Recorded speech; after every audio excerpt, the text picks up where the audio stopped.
Namaskaram. Welcome to Gita's Bhakti Geetam, one day one slogan, Srimad Mahabhagavatam, 635th day. Today, 27th sloka of Prathama Skandam, 4th chapter. For details, please see the description box. Gita's Bhakti Geetam, ഒരു ദിവസം ഒരു ശ്ലോകം, ശ്രീമദ് മഹാഭാഗവതം, ഇന്ന് 635 ദിവസം. പ്രഥമസ്കന്ധത്തിലെ 4ാമത്തെ അധ്യായത്തിലെ 27ാമത്തെ ശ്ലോകം. ഓം നമോ ഭഗവതേ വാസുദേവായ. ഓം ശ്രീകൃഷ്ണ പരമാത്മനേ നമഃ. ഹരിശ്രീ ഗണപതയേ നമഃ. അവിഘ്നമസ്തു ശ്രീ ഗുരുഭ്യോ നമഃ. ഓം തത്സത്. കൃഷ്ണം നാരായണം വന്ദേ, കൃഷ്ണം വന്ദേ വ്രജപ്രിയം, കൃഷ്ണം ദ്വൈപായനം വന്ദേ, കൃഷ്ണം വന്ദേ പ്രഭാസുതം. ശ്രീപരമാനന്ദനാഥനായ അദ്വൈതദീപമായി മോക്ഷേക്ഷു വൃന്ദമന്ദാരമായി കാരുണ്യവാരിധിയായി വിഭൂദേശനാം നാരായണൻ മമ മന്ദതമാറ്റണം. ഓം തത്സത്. ശ്രീമദ് മഹാഭാഗവതം പ്രഥമസ്കന്ധത്തിലെ 4ാമത്തെ അധ്യായത്തിലെ 27ാമത്തെ ശ്ലോകം. നാദിപ്രസീദധൃതയ സരസ്വത്യാസ്തടേഷുജൗ വിതർക്കയൻ വിവിക്തസ്ത ഇദം പ്രോവാച ധർമ്മവിത്. ഓം തത്സത്. നാദിപ്രസീദധൃതയ സരസ്വത്യാസ്തടേഷുജൗ വിതർക്കയൻ വിവിക്തസ്ത ഇദം പ്രോവാച ധർമ്മവിത്. ഓം തത്സത്. നാദിപ്രസീദധൃതയ സരസ്വത്യാ തടേ ശുചൗ വിതർക്കയൻ വിവിക്തസ്ത ഇദം പ്രോവാച ധർമ്മവി. ഇങ്ങനെയാണ് പദം വിരിക്കേണ്ടത്.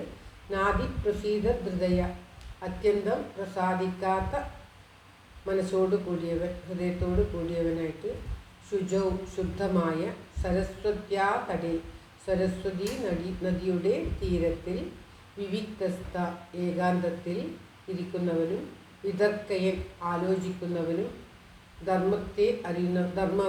ധർമ്മത്തെ അറിയുന്നവനുമായ മുനി ഇതം ഇപ്രകാരം പ്രോവാച എന്ന് പറഞ്ഞാൽ പറഞ്ഞു എന്നാണ് ശരിക്കർത്ഥം വരിക. ഇവിടെ ഇപ്രകാരം ആലോചിച്ചു. ഒറ്റയ്ക്കിരിക്കുന്ന മുനി പറയേണ്ട ആവശ്യമില്ല, മനസ്സിൽ പറഞ്ഞു. അദ്ദേഹത്തിൻ്റെ ഉള്ളിൽ അദ്ദേഹം ഇപ്രകാരം വിചാരിച്ചു എന്നാണ് ഇവിടെ വരുന്നത്. ആദ്യം തന്നെ ഈ ശ്ലോകങ്ങൾ ആരംഭിക്കുമ്പോൾ സൂതൻ പറയുകയുണ്ടായി സൗനകാദികളോട്, സരസ്വതി നദിയുടെ തീരത്ത് വ്യാസമുനിയെ പറ്റി എപ്രകാരമാണ് വ്യാസമുനിയുടെ ജന്മം എന്നൊക്കെ പറഞ്ഞിട്ട് ആ വ്യാസമുനി സരസ്വതി നദിയുടെ തീരത്തിരുന്നു കൊണ്ട് ഒരു ദിവസം ഇപ്രകാരം ആലോചിക്കാൻ ആരംഭിച്ചു എന്ന് പറഞ്ഞിട്ട് പിന്നീട് മുനി ചെയ്ത കാര്യങ്ങളൊക്കെ, വേദങ്ങളെ രചിച്ചതും പുരാണങ്ങൾ സൃഷ്ടിച്ചതുമൊക്കെ പറയുകയുണ്ടായി. അതിനുശേഷം അവിടെ ഇരിക്കുന്ന മുനി വിചാരിക്കുന്ന കാര്യങ്ങൾ പറയുകയാണ്. മുനിയെ വർണ്ണിച്ചതിന് ശേഷം മുനിയുടെ സൃഷ്ടി പറഞ്ഞു, മുനി പിന്നെ എന്തൊക്കെ ചെയ്തു എന്ന് പറഞ്ഞു. അതിനുശേഷം ഇപ്പോൾ മുനി തൻ്റെ മനസ്സിൽ സന്തോഷമില്ലാതെയാണ് ഇരിക്കുന്നത്. അങ്ങനെയുള്ള മുനി ഇപ്രകാരം വിചാരിച്ചു.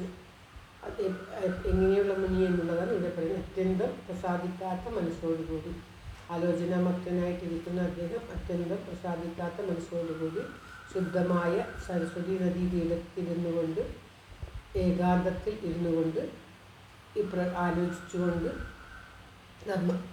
മുനിക്കാണെങ്കിൽ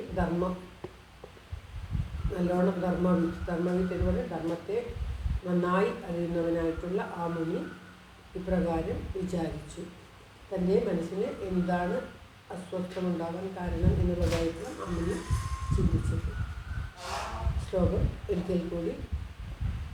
നാദിപ്രസീദധൃതയ സരസ്വത്യാ തടേഷുജോ വിതർക്കയൻ വിവിക്തസ്ത ഇദം പ്രോവാച ധർമ്മവിത്. ഓം തത്സത്. സർവത്ര ഗോവിന്ദനാമ സങ്കീർത്തനം. ഗോവിന്ദ ഗോവിന്ദ. ഓം നമോ ഭഗവതേ വാസുദേവായ. ഓം ശ്രീകൃഷ്ണ പരമാത്മനേ നമഃ. എല്ലാവരുടെയും നന്മയ്ക്കും ആയുരാരോഗ്യ സൗഖ്യത്തിനുമായി പ്രാർത്ഥിച്ചുകൊണ്ട് ശ്ലോകം ഭഗവത് സമക്ഷം സമർപ്പിക്കുന്നു. ഗീതാലക്ഷൻ. Thank you for watching. All the best. Have a very very nice day. God bless you. ദൈവം അനുഗ്രഹിക്കട്ടെ. എല്ലാവർക്കും എല്ലാവിധ ആയുരാരോഗ്യ സൗഖ്യവും നന്മയും ഉണ്ടാകട്ടെ. ഓം തത്സത്.